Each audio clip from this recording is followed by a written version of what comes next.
अस्सलामुअलैकुम, मेरा नाम एहसन है। उम्मीद है आप सब खैरियत से होंगे। सेट बी पाइथन के अंदर एक डेटा टाइप है जिसमें मल्टीपल आइटम्स को स्टोर किया जा सकता है। सेट को किस तरह से बनाते हैं ये देखते हैं। सेट को बनाने के डिफरेंट तरीके हैं। एक तो तरीकेकार ये है कि कर्ली ब्रैकेट्स लगाएंगे और जो भी आइटम्स है वो लिख देंगे। हर आइटम के दरमियान में कॉमा लगाएंगे उसको सेपरेट करने के लिए। तो एक तरीकेकार तो ये है सेट को लिखने का। दूसरा तरीकेकार ये है कि हम लिखेंगे सेट, राउंड ब्रैकेट्स लगाएंगे, उसके अंदर दोबारा से राउंड ब्रैकेट्स लगाएंगे और जो भी एलिमेंट्स हैं वो लिख देंगे 1, 2, 3। तो यहाँ पर हमने 2 सेट क्रिएट किए हैं डिफरेंट तरीकों से, लेकिन दोनों ही सेट हैं। इनकी डेटा टाइप चेक करते हैं।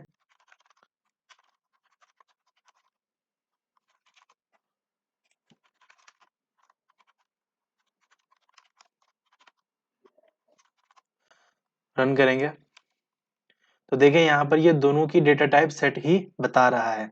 अब हम सेट की कुछ प्रॉपर्टीज देख लेते हैं, लेकिन उससे पहले मैं एक वेरिएबल बना लेता हूँ नेम्स और उसे एक नया सेट असाइन कर देता हूँ, हसन, अली, आजम। तो यहाँ पर मैंने एक सेट बनाया है जिसका नाम है नेम्स और उसकी वैल्यूज हैं एहसन, अली और आजम। तो सबसे पहली प्रॉपर्टी तो ये है कि सेट के जो आइटम्स होते हैं वो अनऑर्डर्ड होते हैं। मतलब यहाँ पर मैंने जिस ऑर्डर के अंदर आइटम्स को रखा है, बाद में जब मैं उन्हें एक्सेस करूंगा तो ऑर्डर चेंज हो चुका होगा। तो मैं आपको प्रिंट करके शो करता हूँ।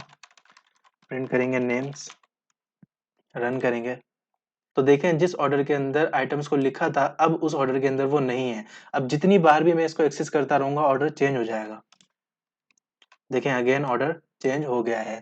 दूसरी प्रॉपर्टी ये है कि सेट के आइटम्स अनचेंजेबल होते हैं। मतलब ये है कि एक आइटम हमने लिखा हुआ है, बाद में जाकर हम उसकी स्पेलिंग चेंज करना चाहते हैं या उस आइटम के अंदर कुछ भी चेंजिंग करना चाहते हैं तो वो पॉसिबल नहीं है सेट के अंदर। लेकिन हम नया आइटम सेट के अंदर ऐड कर सकते हैं, एग्जिस्टिंग आइटम को सेट में से रिमूव भी कर सकते हैं। तो वो किस तरह से करते हैं मैं आपको शो करता हूँ। यहाँ पर मैं लिखूंगा नेम्स और डॉट लगाऊंगा, ऐड लिखूंगा। ठीक है, अब जो मैंने नया आइटम ऐड करना है वो लिख दूंगा। तो यहाँ पर मैं लिख देता हूँ नुमान और इसे रन करेंगे तो देखें हमारे सेट के अंदर नुमान आ गया है। इसी तरह से अगर मैं चाहता हूं कि बहुत सारी वैल्यूज को सेट के अंदर एक साथ ऐड कर दूं तो उसके लिए हमारे पास अपडेट मेथड होता है, नेम्स डॉट अपडेट। और फिर यहाँ पर मैं एक लिस्ट भी लिख सकता हूँ, टपल भी लिख सकता हूँ, डिक्शनरी भी लिख सकता हूँ और सेट भी लिख सकता हूँ। तो यहाँ पर मैं एक सेट लिखता हूँ और लिखता हूँ नुमान, ताहा। तो अब इस सेट के अंदर हम ये 2 आइटम्स ऐड कर रहे हैं। ठीक है, तो अभी से रन करेंगे तो देखें इसके अंदर नुमान भी आ गया है और ताहा भी आ गया है। तो जैसा कि मैंने आपको बताया कि ये एक लिस्ट भी हो सकता है। रन करते हैं तो अभी भी देखें उसने उसी तरह से वर्क किया है, नुमान और ताहा को ऐड कर दिया है इसके अंदर। इसी तरह से हम हमारे आइटम्स को रिमूव भी कर सकते हैं। उसके लिए हमारे पास रिमूव मेथड होता है और मिसाल के तौर पे मुझे एसन को रिमूव करना है तो मैं एसन को रिमूव कर दूंगा और फिर रन करूंगा तो देखें जो नया सेट है हमारा उसके अंदर एसन मौजूद नहीं है। लेकिन रिमूव मेथड में एक प्रॉब्लम है कि अगर मैंने यहाँ पर कोई ऐसा एलिमेंट लिख दिया जो सेट के अंदर मौजूद ही नहीं है तो वो हमें एरर दे देगा। तो यहाँ पर मैं लिख दूं अगर नोमान और इसे रन करूं तो देखें यहाँ पर इसने हमें एरर दे दिया है, की एरर दे दिया है कि नुमान जो है एग्जिस्ट ही नहीं करता है इसके अंदर। तो इसको सॉल्व करने के लिए हमारे पास एक मेथड होता है डिस्कार्ड मेथड। डिस्कार्ड मेथड को यूज करके देखते हैं। अब डिस्कार्ड मेथड को मैं यूज कर रहा हूं और मैंने एक ऐसा आइटम पास किया है जो हमारी सेट के अंदर मौजूद नहीं है। अब रन करते हैं तो देखें चूंकि नुमान इस सेट के अंदर मौजूद ही नहीं था तो उसने कुछ भी नहीं किया है। ठीक है, हमें कोई एरर भी नहीं दिया है, कुछ भी नहीं किया है। अगर होता तो वो रिमूव कर देता। तो अगर यहाँ पर नुमान होता तो वो उसे डिस्कार्ड कर देता, रिमूव कर देता। इसके अलावा भी कुछ मेथड्स होते हैं हमारे पास, जैसे कि क्लियर मेथड होता है। क्लियर मेथड क्या करता है कि जितने भी आइटम्स हैं इस सेट के अंदर उन सबको क्लियर कर देगा। तो देखें ये हमारा जो सेट है ये एम्प्टी हो गया, इसके अंदर अब कोई भी आइटम नहीं है। इसके अलावा एक कीवर्ड होता है delete keyword, DEL keyword.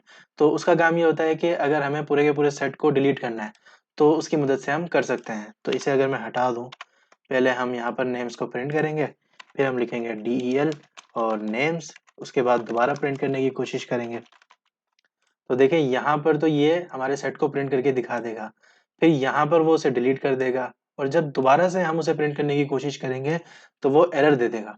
Run करते हैं तो देखें पहले उसने सेट प्रिंट किया, ठीक है, फिर डिलीट कर दिया। डिलीट करने के बाद दोबारा प्रिंट करने की हमने जब कोशिश की तो उसने कहा नेम्स इज नॉट डिफाइंड, तो उसने हमें एरर दे दिया है। इसी तरह से सेट के अंदर कुछ मैथमेटिकल ऑपरेशंस भी परफॉर्म कर सकते हैं, जैसे कि आपने अपनी मैथमेटिक्स की बुक में पढ़ा होगा सेट्स के बारे में कि उनके दरमियान इंटरसेक्शन हो सकती है, यूनियन हो सकता है, डिफरेंस निकाला जा सकता है। तो वो तमाम चीज़ें हम पाइथन के अंदर भी कर सकते हैं। तो यहाँ पर मैं 2 सेट बना लेता हूँ।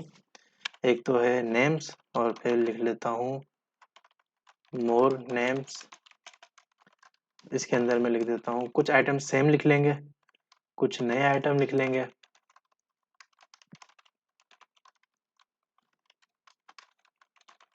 तो यहाँ पर हमने 2 सेट बना लिए हैं, एक तो है नेम्स, दूसरा है मोर नेम्स। तो सबसे पहले ऑपरेशन देखते हैं यूनियन ऑपरेशन। प्रिंट करेंगे